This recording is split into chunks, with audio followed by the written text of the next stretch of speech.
All right, everyone, making this unboxing video. This one is very late because this game came out, I believe, last year. Yeah, 2022.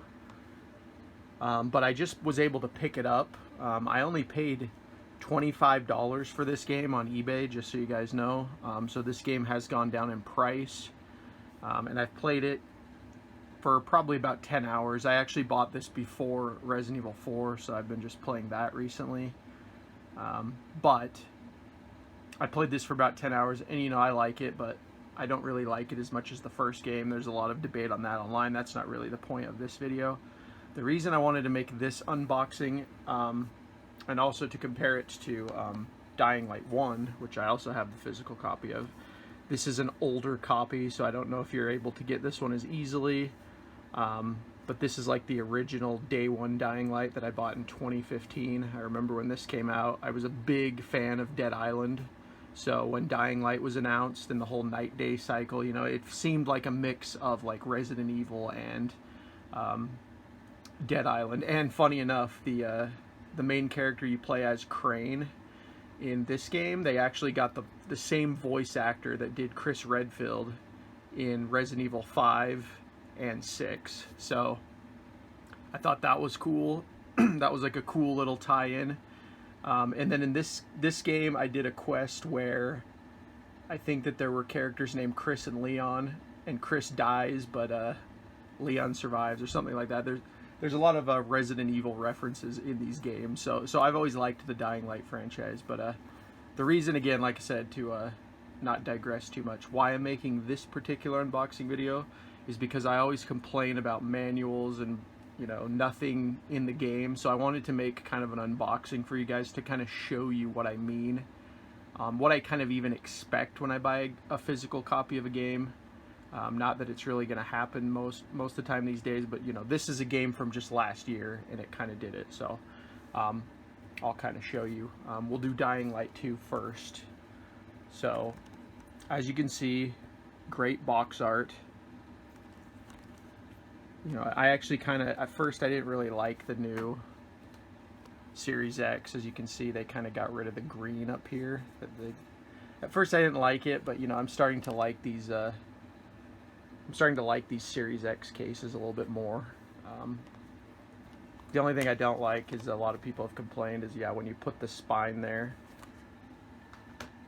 it doesn't really match. Here's Resident Evil 4 again, just to kind of show you what they're trying to do, but it still doesn't quite work. So they're trying to add the green on the case to make it kind of match, as you can see, but it still doesn't look quite right because it's not even like even. So that's the only thing I don't like is, you know, if you're OCD like me, then, you know, when you put them on the shelf, they don't really match, but it's whatever. The PlayStation 4 and PlayStation 5 games have done a much better job of this. I don't have a PS5 yet, but I've seen how, like, the PS5, they just changed it to white instead of black, but like they still line up, so you can actually see at a glance very easily what games are PS5 and what games are PS4. So anyway, we'll open this one up, and there it is, guys. Bam, manual. Sorry, air that out. Not only did this give you a manual, and it's not really a full manual, but I always say, like, unfortunately now you can't really expect full manuals, but I would just like something in the game, because I hate when there's just like nothing in there. But yeah, as you can see, this looks really good. You know, it is just a piece of artwork, basically, at the end of the day. It's just like a, you know, like a brochure or whatever for the warnings, but you know, it looks nice in there.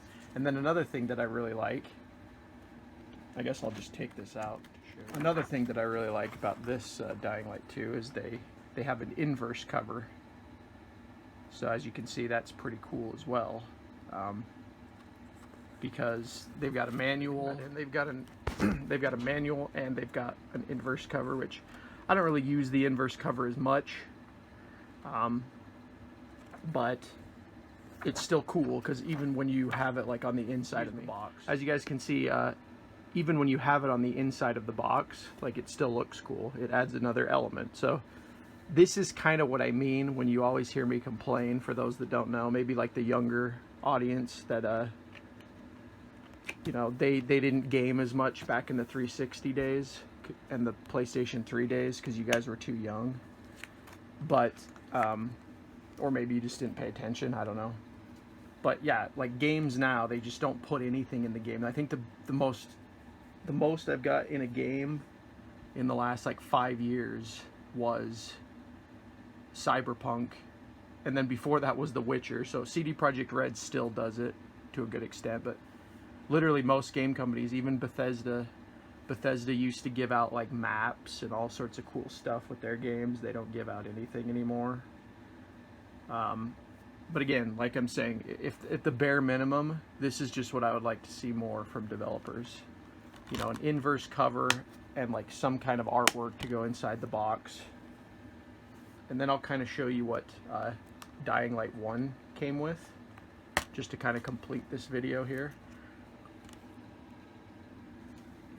Dying Light 1 back in the day, this one came with, didn't have inverse art, but this one actually came with a book, right? So this one has like a couple pages in it. It's still just a warning or whatever, a label warning, but this felt like an actual manual, which I liked. And then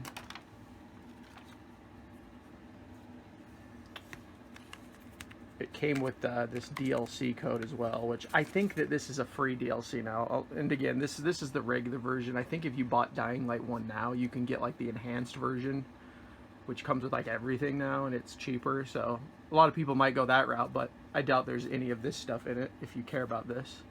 But yeah, this has this code here. I'm kind of weird. Yeah, you can look at the code, whatever, it's expired. I think I used it or expired.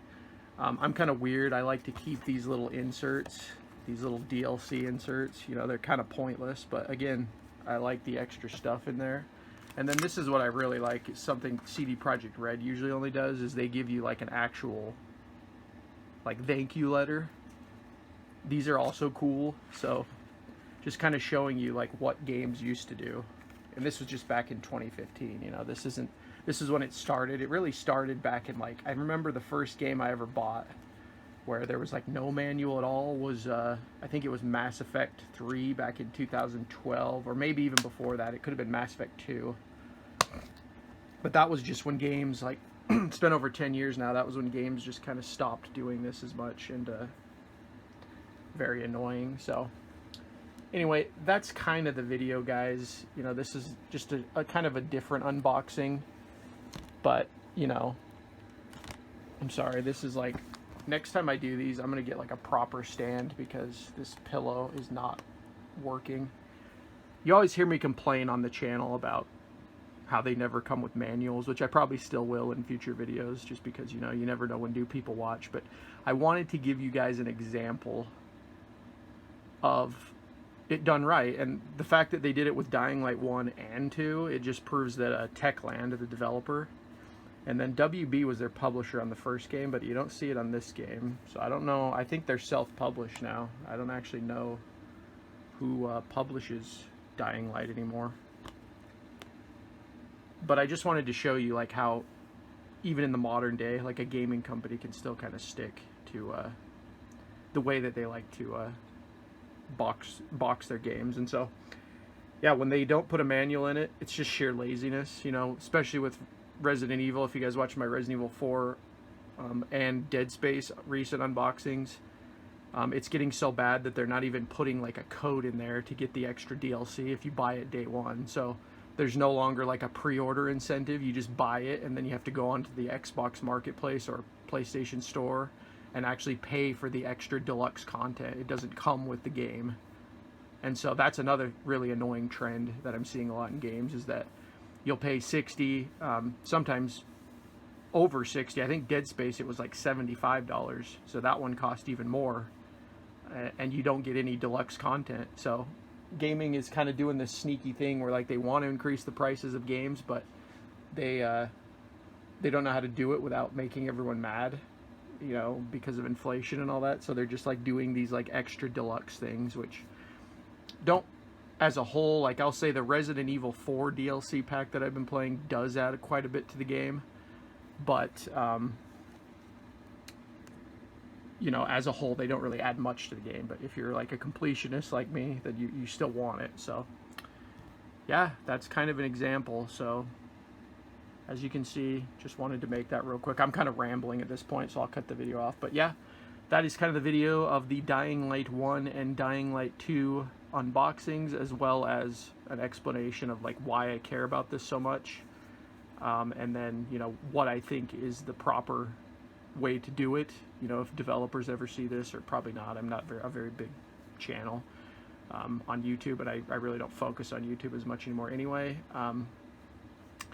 But yeah, as always, guys, if you liked this unboxing, if you are new to the channel, go ahead and hit that subscribe button. Be sure to like this video as well. It really helps the algorithm on YouTube specifically. But if you're like me and you don't care about YouTube, please check me out on the alternate tech sites. The main one I'm using is really just Odyssey, and if you just like general Twitter meme type, follow me on Minds as well. So Minds and Odyssey are the big platforms I use other than YouTube. You know, I have a Rumble account, but I don't really focus on that right now. So anyway, that's the video, guys. Thank you so much for watching. This has been Jigsaw007. I'll talk to you all later.